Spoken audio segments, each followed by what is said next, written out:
नमस्कार, सत श्री अकाल, राम राम सा, खम्मा गणी वणक्कम। आप सभी को ऑल्टरनेट मीडिया में फिर से स्वागत है। हमारे साथ जुड़े हुए मनीष शर्मा जी।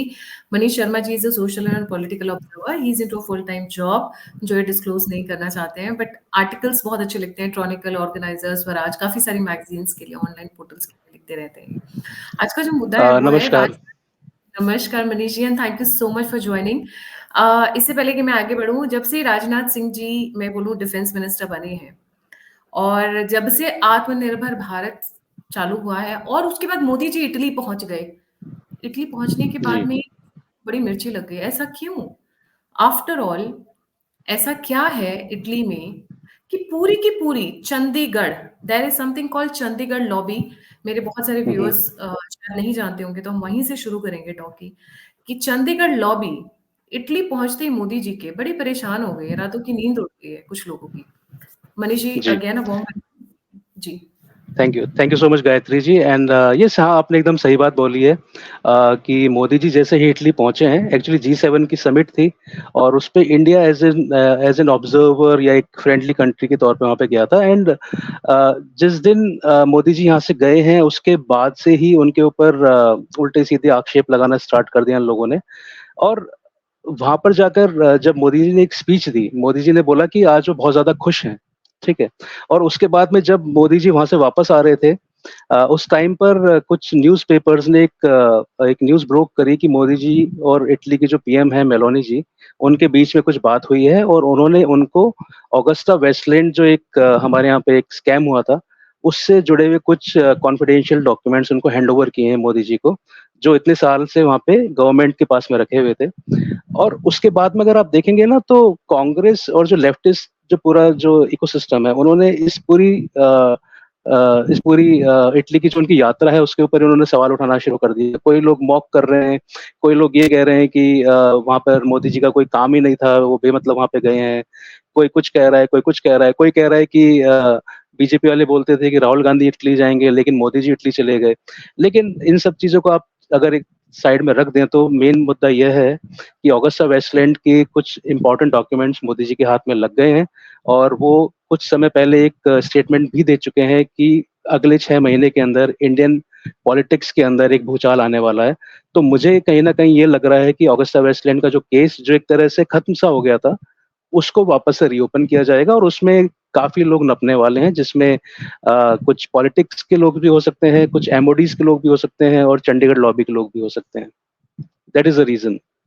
जी, and what is Chandigarh lobby? Okay, Gayatri ji, ये एक टर्म है जो आई थिंक पिछले 5-6 साल से इस टर्म्स के बारे में हम लोग सुन रहे हैं। ज्यादा लोगों को इसके बारे में पता नहीं है और कुछ लोग इसको चंडीगढ़ से जोड़ के सोचते हैं, लेकिन ऐसा है नहीं। मैं आपको थोड़ा सा इसको समझाता हूँ। चंडीगढ़ लॉबी क्या है कि एक ग्रुप ऑफ आर्मी ऑफिसर्स हैं, इसमें सर्विंग ऑफिसर्स भी हो सकते हैं, इसमें मेनली तो आपके जो रिटायर्ड ऑफिसर्स हैं वो हैं। ये ऑफिसर्स काफी इन्फ्लुएंशियल रहा करते थे। जितनी भी डिफेंस की आपकी प्रोक्योरमेंट होती थी उनमें इनका पूरा से हुआ करता था। ये लोग पूरा डिसीजन डिसीजन मेकर्स हुआ करते थे उसके अंदर। और खास बात ये है कि इस लॉबी के जो सीनियर मोस्ट ऑफिसर्स हैं वो सारे चंडीगढ़ या आसपास के एरिया के हैं, पंजाब या इधर उधर का जो एरिया है वहां से बिलोंग करते हैं। And that is the reason इसको हम चंडीगढ़ लॉबी बोलते हैं।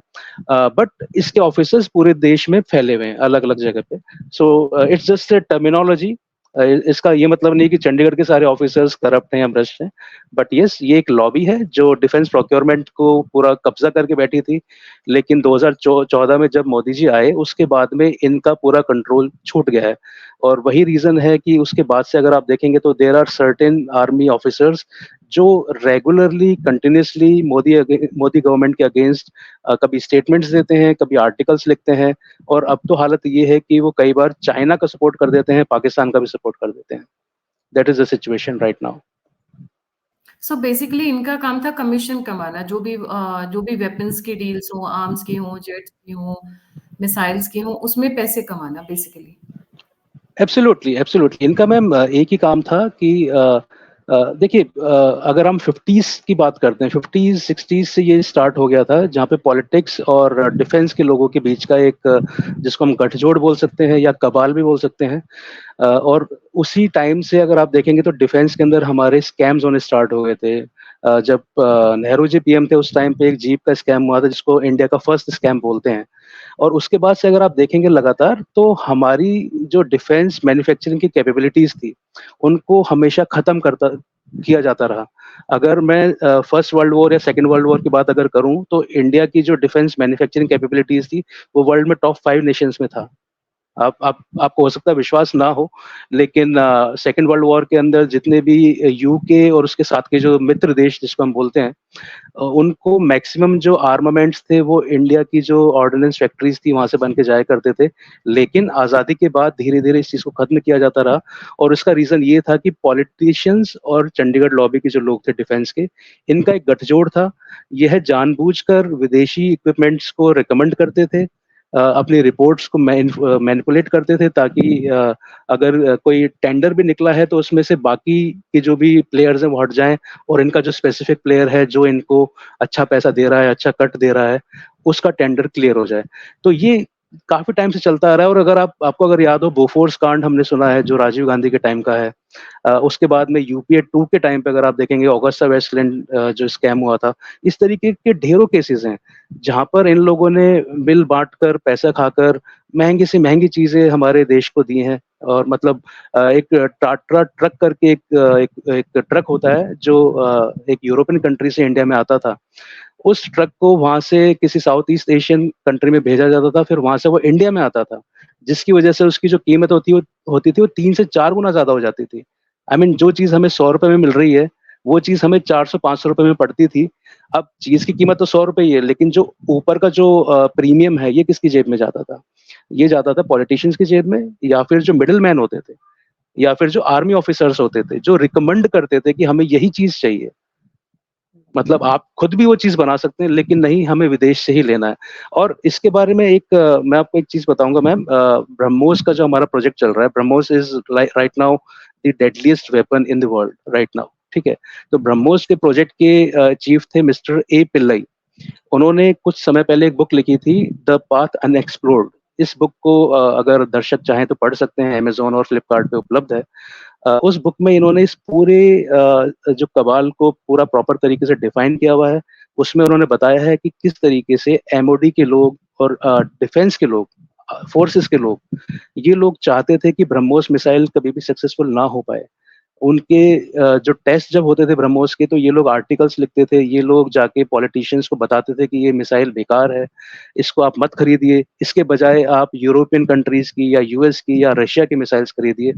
तो ये उन्होंने अपने बुक के अंदर क्लियरली मेंशन किया है, ऑल्दो उन्होंने किसी के नाम नहीं लिखे हैं for the obvious reasons, but उन्होंने इस पूरे कबाल को अच्छी तरह से एक्सपोज किया है। तो अगर कोई पढ़ना चाहे इसके बारे में तो पढ़ सकता है। So that was about the Chandigarh lobby. तो चंडीगढ़ लॉबी, इसका मतलब जब से मोदी जी आए हैं काफी परेशान चल रहे हैं, उनको मेड इन इंडिया से भी प्रॉब्लम हो गई क्योंकि उनके पैसे बंद हो गए। हम्म। क्या इनमें से कुछ ऑफिसर्स के अगेंस्ट में कभी एक्शन लिया गया है? देखिए, मेरे हिसाब से अभी तक कोई एक्शन नहीं लिया गया है। उसका रीज़न भी ये है कि ये लोग आर्म फोर्सेस के ऑफिसर्स हैं, और अगर गवर्नमेंट कभी इनके अगेंस्ट एक्शन लेती है तो मे बी गवर्नमेंट की जो इमेज है वो खराब हो जाएगी। और मैं एक कॉन्सेप्ट मानता हूँ होली काउज का। हमारे देश में कुछ होली काउज हैं, जैसे कि आर्मी के ऑफिसर्स, फार्मर्स हैं। इनके अगेंस्ट गवर्नमेंट चाहकर भी कोई एक्शन नहीं ले सकती। रीज़न बिंग वो उसका पब्लिक में परसेप्शन नेगेटिव चला जाता है, और ये लोग उसी का फायदा उठाते हैं। अब मैं आपको एक lieutenant general H S Panag हैं उनके बारे में बताता हूँ। ये गुल पनाग के पिता हैं जो आम आदमी पार्टी की लीडर थी पहले। अब आप ये देख लीजिए कि ये जब हमारे सीडीएस जनरल रावत जी की डेथ हुई थी, उस टाइम पे इन्होंने एक ट्वीट किया था। आई मीन वो ट्वीट सही टेस्ट में नहीं था। उन्होंने जनरल रावत का मजाक भी उड़ाया था काफी। और उनके अलावा और भी कई लोग थे, जैसे कर्नल बलजीत बख्शी थे। उन्होंने बहुत ही बुरा इस पे स्टेटमेंट दिया था कि karma has its own way of dealing with people. I mean एक सीडीएस हैं, वो एक एक्सीडेंट में उनकी डेथ हो गई है और आप उसको कर्मा से जोड़ रहे हैं। इसी तरीके से एक विंग कमांडर अनुमा आचार्य हैं, वो भी इसी तरीके से करती हैं। आपके प्रवीण साहनी हैं, वो भी एक्स आर्मी ऑफिसर रहे हैं, और अभी वो इस समय पे नैरेटिव वॉर उन्होंने छोड़ रखी है इंडिया के अगेंस्ट। एक आपके अजय शुक्ला हैं, जो अजय शुक्ला हैं वो हमेशा प्रो चाइनीज स्टांस रखते हैं अपने मीडिया के अंदर, और जितने भी हमारे लेफ्टिस्ट पोर्टल्स हैं, चाहे वो द वायर हो या प्रिंट हो या और भी कोई हो, वो सारे इन लोगों को अच्छा स्पेस देते हैं सो दैट ये लोग अपना नैरेटिव चला सकें। सो this is how this lobby works actually. अब जैसे आपने मैम ये ऑगस्टा वेस्टलैंड का यहाँ पर पिक्चर लगा रखा है, तो इस स्कैम के अंदर भी चंडीगढ़ लॉबी का बहुत बड़ा हैंड है। मैं आपको बताता हूँ कैसे। ये जो हेलीकॉप्टर्स थे मैम, ये हेलीकॉप्टर्स हमारे पीएम्स प्रेसिडेंट्स वगैरह के लिए इन्होंने ऑर्डर किए थे यूपीए गवर्नमेंट ने। और जब इस हेलीकॉप्टर की प्रक्रिया चल रही थी कि किसको चुनना है, उस टाइम पे इंडिया के पास में एक इटली की कंपनी थी जिसने ऑगस्टा वेस्टलैंड बनाया था, एक यूके यूएस की कंपनी थी स्कोरिस की, और एक रशिया की कंपनी थी। तो इन दोनों कंपनीज को हटाने के लिए, रास्ते से हटाने के लिए, जो हमारे तब के एयर चीफ थे मिस्टर त्यागी, उन्होंने इस हेलीकॉप्टर की जो सीलिंग की लिमिट होती है उस लिमिट को कम कर दिया था। इसकी सीलिंग मतलब हेलीकॉप्टर कितना ऊंचाई तक जा सकता है, तो वो 6000 फीट था, उसको उन्होंने 4500 कर दिया था। और बाद में इन सब चीजों की जब जांच हुई, जब सब कुछ पता लगा, तो ये पता लगा कि उनके कुछ कजन्स थे जो इस कंपनी के साथ में मिलकर as a middle man act कर रहे थे, और उन्होंने एयर चीफ को इन्फ्लुएंस किया कि वो इस डील को मतलब इस डील को फाइनलाइज करने में हेल्प करें, सो दैट उनको कुछ करोड़ रुपए एज ए किकबैक मिल जाए। सो this is how they work actually. And इसमें एमओडीज के भी काफी लोग थे, मिनिस्ट्री ऑफ डिफेंस के भी काफी लोग इसमें थे। इसके अलावा इसमें सोनिया गांधी, अहमद पटेल, और इवन हमारे जो भूतपूर्व प्रधानमंत्री हैं मिस्टर मनमोहन सिंह, उनका नाम भी इसके अंदर आया था। तो इससे आपको पता लग सकता है कि किस तरीके से लॉबी अपने पॉलिटिशियंस के साथ में मिलकर काम करती थी। और 2014 के बाद में इनका जो सारा काम है खत्म हो चुका है, और इस वजह से लोग परेशान हैं। जी, इन लोगों का फार्मर्स प्रोटेस्ट और खालिस्तान के साथ भी कनेक्शन निकल कर आ रहा है कुछ? Absolutely, absolutely ma'am. अगर आप फार्मर प्रोटेस्ट की अगर आप बात करेंगे, तो फार्मर प्रोटेस्ट के दौरान आपने 2-3 चीजें देखी होंगी। एक तो कुछ खास तरह के आर्मी ऑफिसर्स थे, वो फार्मर्स के साथ में खड़े हुए थे। इसके अलावा अगर आपको याद हो, तो बीच-बीच में हमें कुछ सोल्जर्स भी फार्मर प्रोटेस्ट में दिखते थे। अब वो सोल्जर्स असली होते थे, नकली होते थे, ये जाँच का विषय है।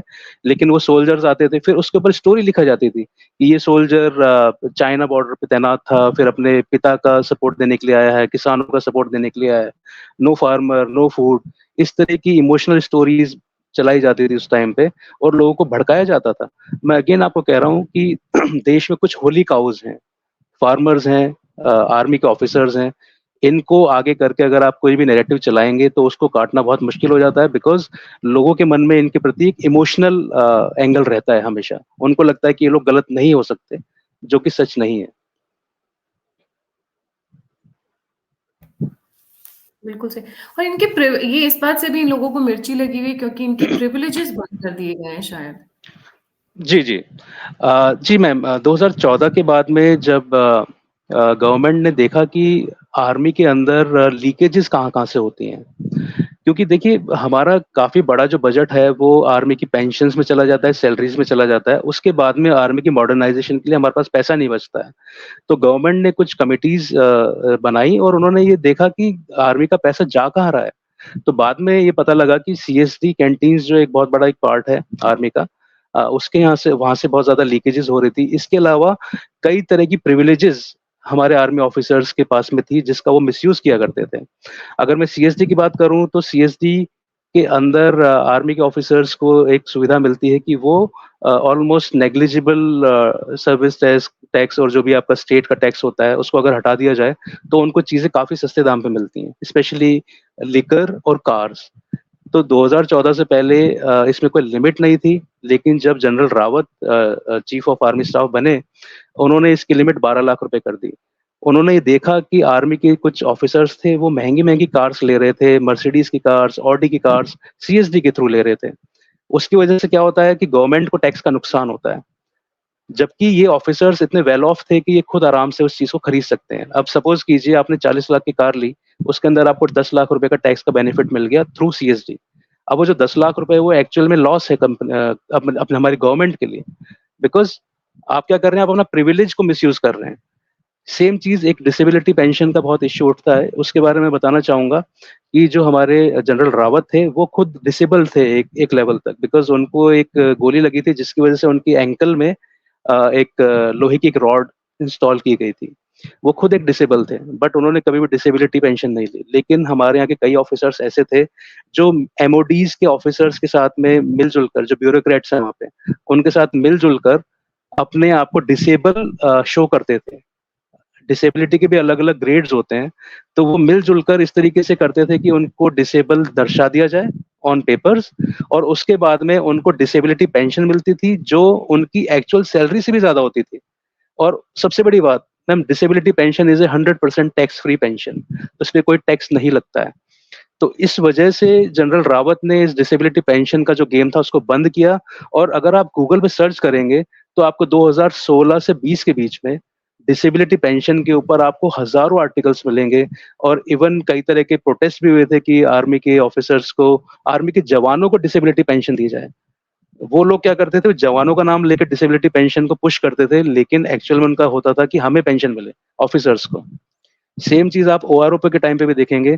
ओआरओपी के टाइम पे भी अगर आप देखेंगे ऑफिसर्स की सैलरीज काफी ज्यादा बढ़ी हैं, लेकिन उन्होंने फिर भी प्रोटेस्ट जारी रखा, उन्होंने फिर भी पचासों तरह की चीजें मतलब नैरेटिव्स बना के मार्केट में डाले।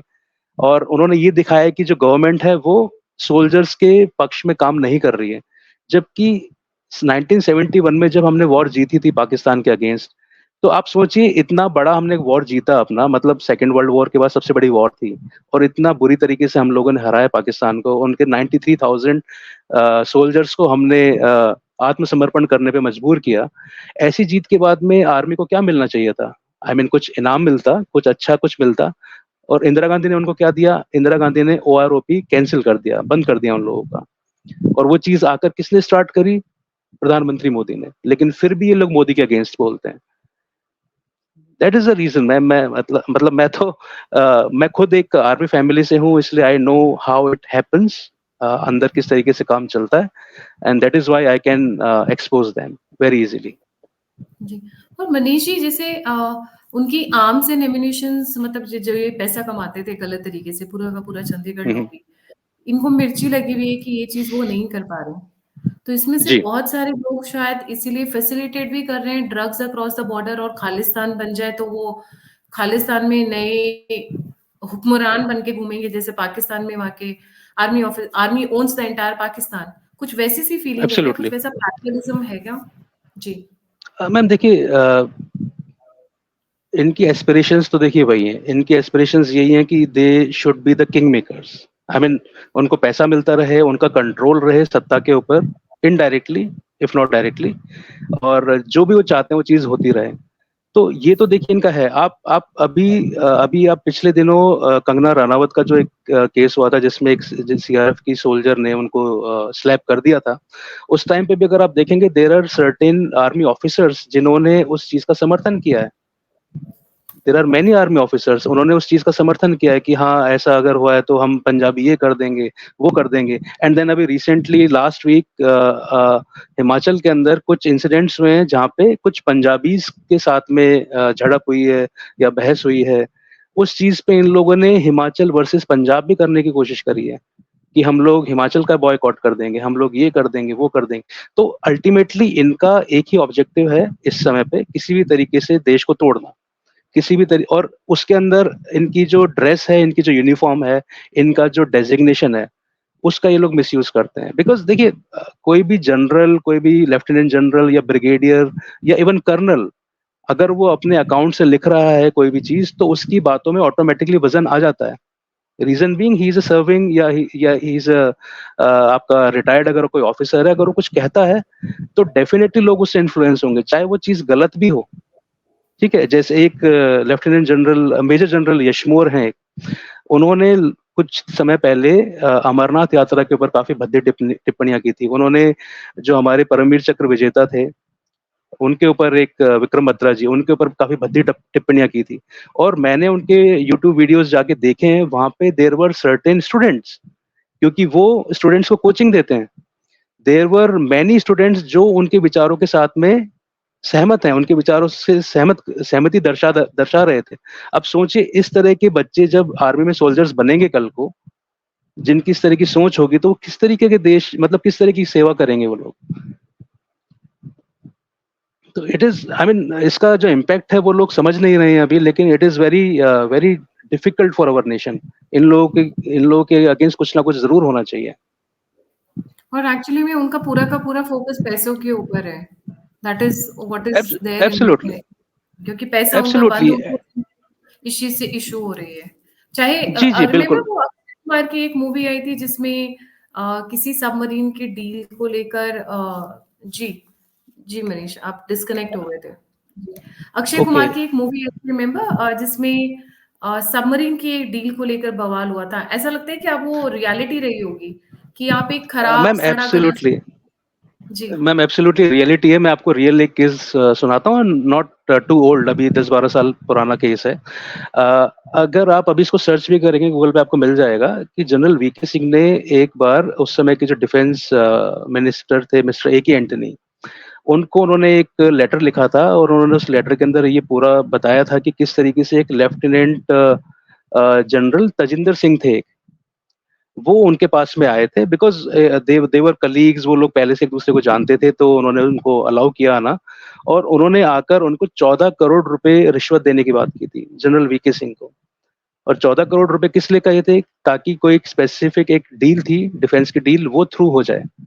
तो उन्होंने बोला था कि आप अगर इस डिफेंस डील पे साइन कर देंगे तो हम आपको 14 करोड़ रुपए देंगे। और यह बात जाकर जनरल वी के मलिक ने डिफेंस मिनिस्टर को बात बताई थी। कुछ दिन हल्ला गुल्ला मचा, कुछ दिन मीडिया के अंदर शोर मचा, लेकिन उसके बाद में इस बात को दबा दिया गया। और जो आपके लेफ्टिनेंट जनरल तेजिंदर सिंह हैं, उनके अगेंस्ट कोई एक्शन नहीं हुआ, वो आज भी आराम से अपने घर में रह रहे हैं, मस्ती मार रहे हैं। So this is how politicians protect their pawns. I mean, ये जो चंडीगढ़ लॉबी के जो लोग हैं, ये इनके ही, मतलब जिसको कहते हैं ना, प्यादे हैं।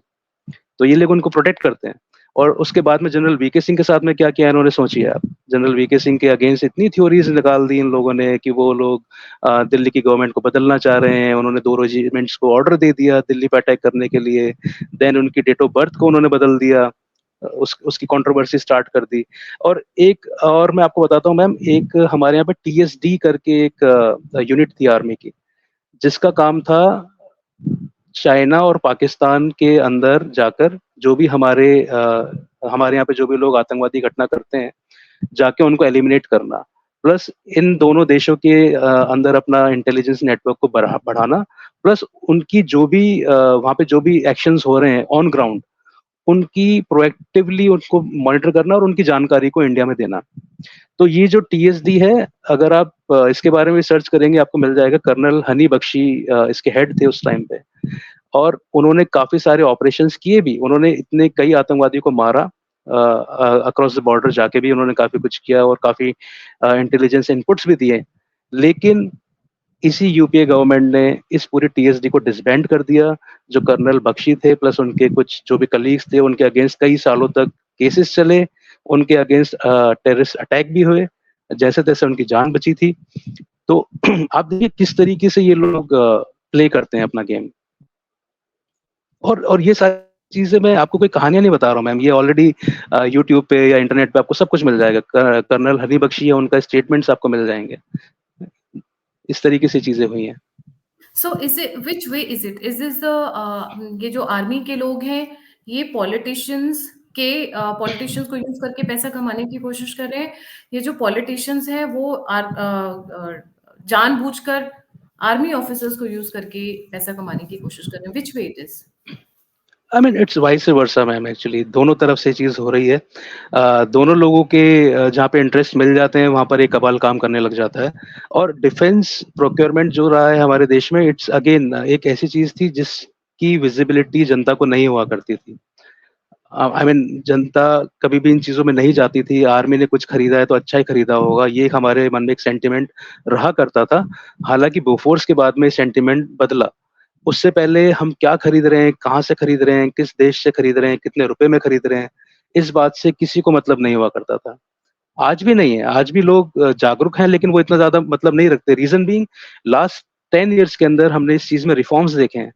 पहले क्या हुआ करता था, पहले हमारी जो आर्मी है टेंडर्स रिलीज करती थी कि हाँ भाई आप अपना जो भी आपके जो भी वेपन्स हैं उसकी आप हमें इंफॉर्मेशन दे दीजिए, रिक्वेस्ट फॉर इंफॉर्मेशन वगैरह रेज किया करते थे। एंड देन मिडिल मैन का यहाँ पे गेम होता था। मिडिल मैन आर्मी वालों से मिलकर उस चीज की जो भी पैरामीटर्स थे उनके साथ में छेड़खानी करते थे। किसी टैंक की रेंज कम कर दी, किसी हेलीकॉप्टर की आपने ऊंचाई नीचाई जो होती सीलिंग होती है, सीलिंग हाइट को कम ज्यादा कर दिया। इसी तरीके से और भी कई तरह की चीजें होती थी। और उसके बाद में इन लोगों का यह रहता था कि स्पेसिफिक कंट्री के स्पेसिफिक सप्लायर से ही माल लेना है, चाहे वो कितना ही महंगा हो। और इसमें पॉलिटिशियंस इनकी हेल्प करते थे, बिकॉज देखिए आर्मी वाले तो अपना रिकमेंडेशन दे देंगे, बट अल्टीमेटली डील तो पॉलिटिक्स वाले करेंगे, पॉलिटिशियंस ही करेंगे, चाहे पीएम हो चाहे आपका डिफेंस मिनिस्टर हो। अल्टीमेटली डील पे तो उन्हीं को साइन करना है। तो इनका गठजोड़ ऐसे ही काम करता था। लेकिन 2014 के बाद में अगर आप देखेंगे तो डील्स का करने का तरीका चेंज हो गया है। इसमें मैं मोदी जी को थैंक यू बोलना चाहूंगा, और जो हमारे स्वर्गीय डिफेंस मिनिस्टर थे मिस्टर मनोहर पर्रिकर, उनकी भी काफी अच्छी भूमिका है। बिकॉज 2014 के बाद में जितनी भी डील्स हुई हैं वो या तो हुई हैं गवर्नमेंट टू गवर्नमेंट। अगर इंडिया ने यूएस से अपाचे खरीदा है, चिनूक खरीदा है, या फिर इंडिया ने राफेल खरीदा है फ्रांस से, so all those were government to government deals. उसमें कोई मिडिल मैन नहीं था। दोनों गवर्नमेंट के हेड्स मिले, उन्होंने डील पे साइन किया, काम खत्म, चीज अपने आप आ गई, और with in the given timelines हमको सारी चीजें डिलीवर हुई हैं। दूसरा इन्होंने जो एक गेम किया है वो ये है मेक इन इंडिया। बाहर से कोई भी कंपनी अगर अप्लाई करती है तो हम उनको बोलते हैं कि आपको सारा कुछ इंडिया में बनाना पड़ेगा, या फिर एक स्पेसिफिक लिमिट तक हम आपको इंपोर्ट करने का हम आपको अलाउ करेंगे, उसके बाद की सारी चीजें इंडिया में बनेंगी। आप इंडिया के अंदर अपने ऑफसेट पार्टनर्स ढूंढिए जिनके साथ मिलकर आप अपने जो भी आप सामान बना रहे हैं उसका डिफरेंट डिफरेंट कंपोनेंट्स बनाएंगे। तो इस चीज के अंदर भी एकदम ट्रांसपेरेंसी रहती है। रीजन बीइंग कि सारी कंपनियों के एग्रीमेंट्स होते हैं, सारे एग्रीमेंट्स एकदम ट्रांसपेरेंट होते हैं, ऑन द रिकॉर्ड होते हैं। इसमें कोई मिडिल मैन नहीं होता है। तो आप ये देखिए कि जब मिडिल मैन का रोल ही खत्म कर दिया तो ऑटोमेटिकली चंडीगढ़ लॉबी का रोल खत्म हो गया। और जब ऊपर मोदी और पर्रिकर जैसे ईमानदार लोग बैठे हैं तो कोई खा भी नहीं सकता है पैसा बीच में। मोदी जी कहते हैं ना खाऊंगा ना खाने दूंगा। तो इस चीज पे इन लोगों का मतलब है ना, इस चीज पे लोग भड़के हुए हैं इतने टाइम से। जी, और जी। इनकी जी। और अभी आप देखिएगा, अभी आप पंजाब पे नजर रखिएगा, पंजाब और हिमाचल का भी काफी बड़ा मेरे हिसाब से इश्यू होने वाला है। इसके अलावा अभी अगर आप देखेंगे तो निकोबार के अंदर प्रोजेक्ट हमारा जो था उसके अगेंस्ट बातें स्टार्ट हो गई हैं, नैरेटिव बनना स्टार्ट हो गया है। मैंने जितने भी आपको आर्मी ऑफिसर्स के नाम बताए हैं आप उनके ट्विटर हैंडल पे नजर रखिए। अगले कुछ दिनों में आपको पंजाब वर्सेस हिमाचल मिलेगा, और निकोबार का जो प्रोजेक्ट है उसके अगेंस्ट ये सारे लोग अलग अलग तरह के नैरेटिव्स बनाएंगे। बिकॉज निकोबार का जो प्रोजेक्ट है वो डायरेक्टली चाइना को मतलब चाइना के ऊपर एक तरह से आप कह सकते हैं कि एक बहुत बड़ा झटका है चाइना के लिए।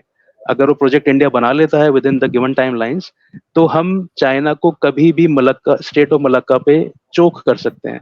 और चाइना का 85% जो शिपमेंट है, चाहे उनका ऑयल हो, चाहे उनके जो भी मर्चेंडाइज हो, या जो भी सामान वो लोग भेजते हैं या फिर मंगवाते हैं, वो इसी रूट से जाता है। तो इंडिया अगर अपना बेस बना लेगा वहां पे, अपना नेवल बेस बना लेगा, या फिर अपने आप अपनी आर्म फोर्सेस को स्ट्रेंथन करेगा उस एरिया में, तो ऑटोमेटिकली वो चीजें चाइना के लिए झटका है। और इसलिए ये लोग स्टार्ट हो चुके हैं। आप पिछले 2-3 दिन से मैं देख रहा हूँ ये, आप अगर देखेंगे आगे तो आपको मिलेगा। और ये सारे जो मैंने आपको नाम बताए, चाहे पनाग हो, चाहे प्रवीण साहनी हो, अजय शुक्ला हो, इन सब के आप आर्टिकल्स आपको पढ़ने में मिलेंगे जिसमें लोग बताएंगे कि क्यों यह प्रोजेक्ट जो है वो इंडिया के लिए बुरा है। और उसमें ये लोग मोदी का नाम भी घसीटेंगे कि मोदी क्यों इस तरह का प्रोजेक्ट बनाना चाह रहे हैं, वो क्यों एनवायरनमेंट को खराब करना चाह रहे हैं, वो हमारी इकोलॉजी को खराब करना चाह रहे हैं, वगैरह वगैरह। जी, बिल्कुल सही। Thank you ji so much ji. Manish for joining. अब तो आई एम श्योर थैंक मेरे यू। व्यूअर्स भी बोलेंगे व्हाट इज़ चंडीगढ़ लॉबी, और जब भी चंडीगढ़ लॉबी जब भी खालिस्तान आए, तो याद रखिएगा एक लॉबी जो है जो उसको फैसिलिटेट कर रही है या प्रॉब्ली इनडायरेक्टली हेल्प भी कर रही है, शायद पैसे भी दे रही है, दैट इज़ चंडीगढ़ लॉबी, क्योंकि खालिस्तान में चंडीगढ़ लॉबी का अच्छा खासा हाथ है। फिर फार्मर्स प्रोटेस्ट में है, अभी जो सीएए के हुए उसमें भी है, तो ये लॉबी इस जी वक़्त तिलमिलाई हुई है, पैसे खत्म हो गए हैं तो फिर ऑब्वियसली प्रॉब्लम सबको होती है। इसमें कोई जी। डाउट नहीं है। Thank you so much once again. जाने से पहले सभी थैंक व्यूअर्स से यू। रिक्वेस्ट, बहुत एफर्ट लगती है, बहुत मेहनत लगता है, सब्जेक्ट तैयार करने में मेहनत लग, तो हमें इनकरेज, हमें सपोर्ट करने के लिए लाइक, सब्सक्राइब और शेयर करना ना भूलें। और अगर आप मुझे कंट्रीब्यूट करना चाहते हैं, सपोर्ट करना चाहते हैं, तो यूपीआई स्क्रीन के ऊपर है, मुझसे कनेक्ट करना चाहते हैं तो सभी लिंक्स डिस्क्रिप्शन बॉक्स में। इसी के साथ जय हिंद, जय श्री राम, हर हर Mahadev. Thank you so much.